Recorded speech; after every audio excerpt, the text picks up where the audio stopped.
I've learned a bit about the Card Master event, so this video is only gonna be about strategy. Okay, so how you can maximize your score for the first 40 battles and then you'll do auto battles anyway. A loss gives you 11 coins, a tie gives you 13 and a win gives you 15 coins. There is a currently non-skippable tutorial, but I have already gave the feedback to the development team that I want players to be able to skip the tutorial because this is a useless semi-traumatized Roland just explaining obvious things. After a while, especially if you have like 2 accounts, it's really bothering to keep on looking at it, and given that this event occurs every 4 months approximately, based on historical figures, you know that watching this tutorial every 4 months is maybe not the best thing that you can do. But after finishing this boring tutorial, basically the next thing is gonna be you will need to play 40 battles in total. So altogether 40 to be able to auto sweep all the battles. So for that, this time I'm gonna pay for like 20 battles. I don't have time on this account to do anything else. And let's get started. We have 21 options. So you have some selection of 4 items. It doesn't matter where you click. And then this, when you have a formation like this, you know that you have an advantage. It doesn't matter what you do. There are some cases when it matters. One thing that I recommend is that when your opponent has a stronger team than SR, so UR beats SSR and SR, and SR beats, or no, SSR beats SR, and if there is a tie, then there is a tie. Like, you figured it out yourself, I guess. So it's easy. But so far, this is a win, it's easy. There are other formations, like this one, where it actually matters what you do, because you might not want the SSR to take away your units. In this case, when you have a UR that beats all the opponent's cards, but also SRs that is beaten by the opponent, in that case, it's best to start with UR.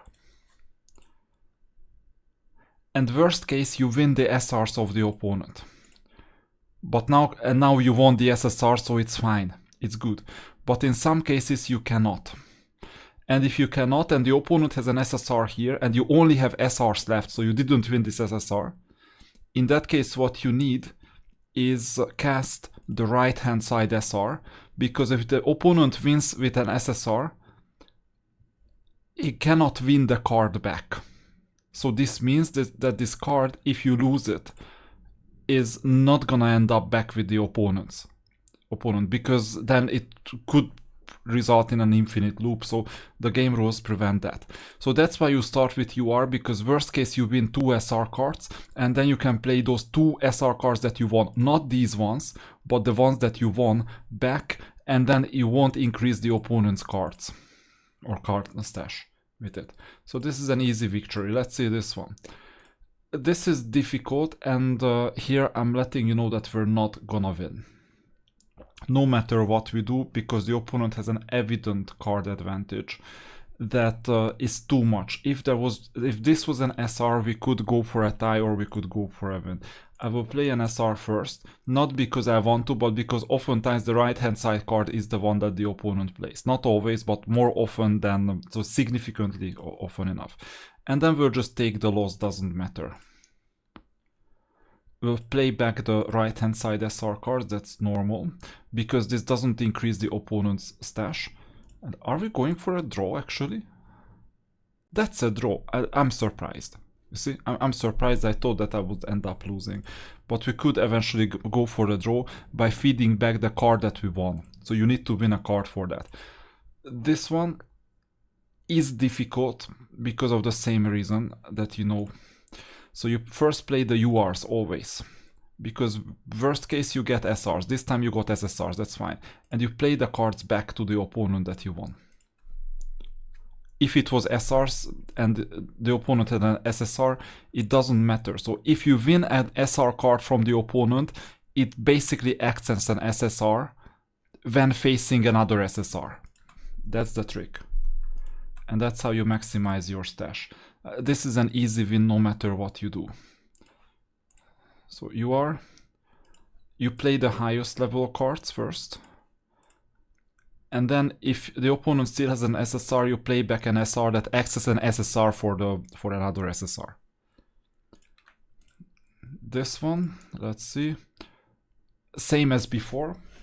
So this time an SSR is on the right hand side, so I played the UR just in case I could win. Yeah. And now comes the difficulty, because I don't know if they play the middle card. Sometimes they do. So then we'll just lose, because we cannot feed a card back to the opponent. Fine.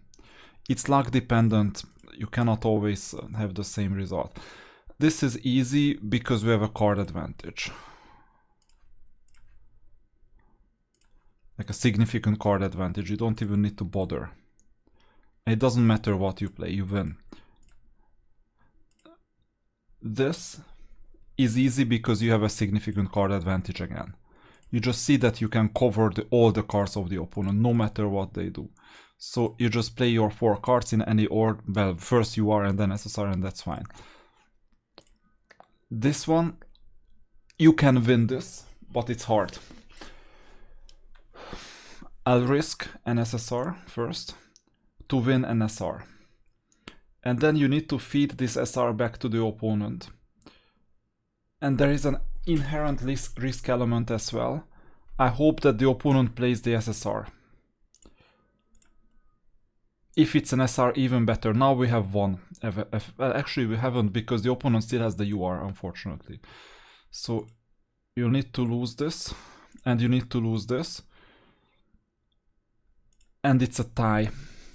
Because of scoring, UR takes like more cards. Opponent has less cards, but one of them was a UR, and we had one more SSR, so it somehow scored as a tie. This is easy. First you play your 2 URs, and then you play the cards that you've won from right to left. Easy. Next one. This is super easy because you cannot do anything, basically. Now, I'm taking a risk. If I have like a randomizer, because I'm playing against the AI, I always take the right hand side card. Okay. And assume that the opponent is gonna play the right hand side card. That's my randomization act. It's fine, the opponent didn't get the SR, and now we're in trouble because we only have SSR cards. But the opponent was stupid enough to play the SSR, and we've won an SR that we can feed back to the opponent. And we won. Opponent lost because the loses was the last match, and we won with 4 SSRs against the opponent's 3 cards.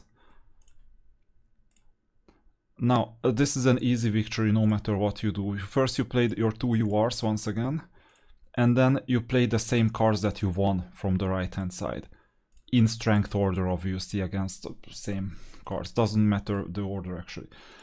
This one is easy because of the evident advantage. The only difficulty is there is an act of randomness when the opponent plays URs. Maybe it's the 3rd time that they play. I will choose the UR first. I will choose the SSR second. I hope that the opponent is gonna play the SR. Yeah, it happened. And then I feed back the 2 SRs that I won until the opponent wins my SR. Because the opponent won my SR, you see that the card is not there anymore because I won that card, so it doesn't go back. That's the important thing. And it doesn't matter what you do, then you win either way. Next. This is easy because you have a card advantage that cannot be negated. Sometimes you have stupid matches. This is a stupid match. It doesn't matter what you do, you will win. Unfortunately, there is another way around as well. It doesn't matter what you do, you lose. This is an evident win. You play the 2 URs first and feed back the cards that you have won from the right, because the opponent cannot win it back. So you see, SR that you won against an SSR acts as if you played an SSR yourself. It's just, if it's against an SR, then it acts as if you played an SR, which you actually do. So then you're not winning the opponent's SR. Okay, next one. It's easy. Now, this is an evident victory once again. So that's how you maximize your score. Now you got it. And then just do it quickly. Done. We have 5 more battles. It can be a tie. What you need, there is another concept that I haven't addressed. you can downgrade the opponent's UR card to an SSR if you play an SR against it. Or you can force a tie, like this. Doesn't matter what you do, you're not gonna win. I want the UR to win against an opponent's SSR. Unfortunately, it didn't happen. The opponent played it relatively, well, not necessarily in a smart way, but if they knew that I started with an SR, then it's actually smart. So now I'm gonna play the SSR, just in case the opponent had an SR, and this was a risk not worth taking. Doesn't matter what I do, I lose.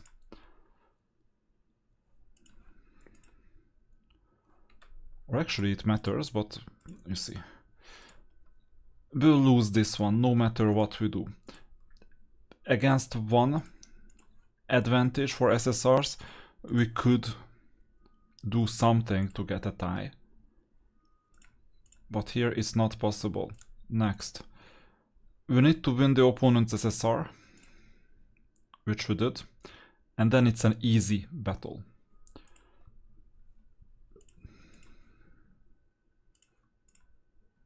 And if we don't even, then it's an easy enough battle, because we have an advantage. Here we have one more SSR. It can be a tie, so don't be too comfortable. I start with the strongest card, the UR. No matter what I win. If it's an SR, it's an SR. I'll survive it somehow. Then I have two SRs. I want an SR to meet the opponent's UR. A tie is fine with me as well. So essentially a tie is good, but SR is also good. And then you feed back the two SRs. You don't take a risk. You let this card go because the opponent is not winning that card. And then it's done. You won. This is super easy. No matter what you do, you win. So you can minimize mouse movement essentially to play cards from the right. And then that's it. Hopefully you now know how to play Cardmaster. These are the little tricks. So one trick, as a summary, is that if the opponent has a UR, in that case you want to play an SR against it. That you know from my previous videos. The other trick is that if the opponent has an SSR, you want to play an SR against it that you have won from the opponent. Because then the opponent cannot win the card back, which means that your SR is effectively upgraded to an SSR. And for this reason, oftentimes you're better off playing your strongest cards first to win SRs.